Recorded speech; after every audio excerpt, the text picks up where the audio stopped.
Dopo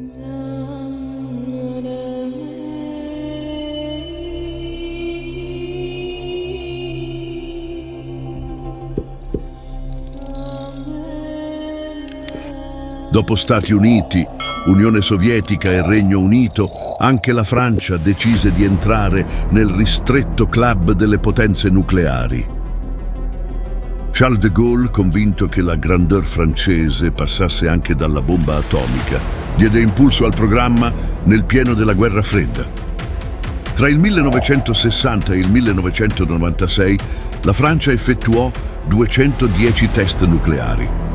Ma nessuno fu condotto sul suolo metropolitano. I luoghi scelti furono territori colonizzati. Il deserto algerino, prima, e poi gli atolli della Polinesia francese. Il 13 febbraio 1960, in pieno deserto del Sahara, la Francia fa esplodere la sua prima bomba nucleare.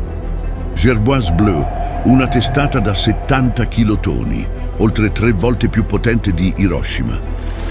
Il sito scelto è Reggane, nell'Algeria sotto occupazione francese.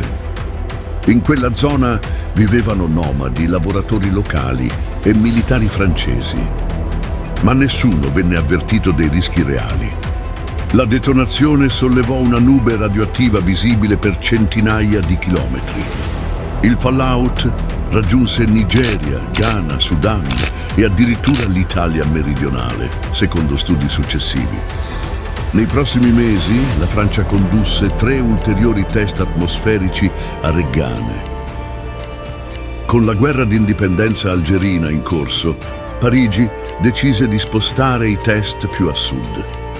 A Necker, ai piedi del massiccio montuoso di Hoggar, furono scavati tunnel nella roccia per effettuare esplosioni sotterranee. Tra il 1961 e il 1966 vennero effettuati 13 test sotterranei, ma uno di essi è passato alla storia per un motivo inquietante. 1 maggio 1962, test Beryl. La bomba collocata in un tunnel nella montagna esplose. Ma qualcosa andò storto. La chiusura tunnel cede parzialmente. Una colonna di fuoco e materiale radioattivo fuoriuscì, contaminando l'area circostante. Tra i presenti c'erano ufficiali francesi, soldati e persino il ministro della difesa. Molti di loro furono irradiati, ma la notizia venne minimizzata. Gli algerini, come sempre, non vennero informati. Dopo la fine dei test in Algeria, la Francia cercò un nuovo luogo remoto dove sperimentare. La scelta cadde su 2 atolli dell'arcipelago Tuamotu, in Polinesia francese, Mururoa e Fangataufa. Dal 1966 al 1996 vennero effettuati 193 test nucleari, molti dei quali inizialmente atmosferici, poi sotterranei. I funghi atomici si alzavano sopra il Pacifico, visibili anche dalle isole vicine. I venti spingevano il fallout verso le popolazioni locali. Le autorità francesi assicuravano che non c'erano pericoli. Ma col passare degli anni si moltiplicarono i casi di leucemia, tumori alla tiroide e malformazioni. I militari e tecnici impiegati nell'area iniziarono a denunciare malattie sospette. I polinesiani invece rimasero per decenni inascoltati.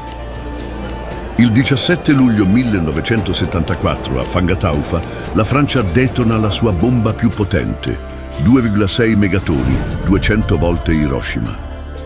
La comunità internazionale reagisce. Le Nazioni Unite condannano i test. L'Australia e la Nuova Zelanda protestano ufficialmente. Greenpeace tenta più volte di fermare i test con imbarcazioni civili, ma la Francia continua imperterrita.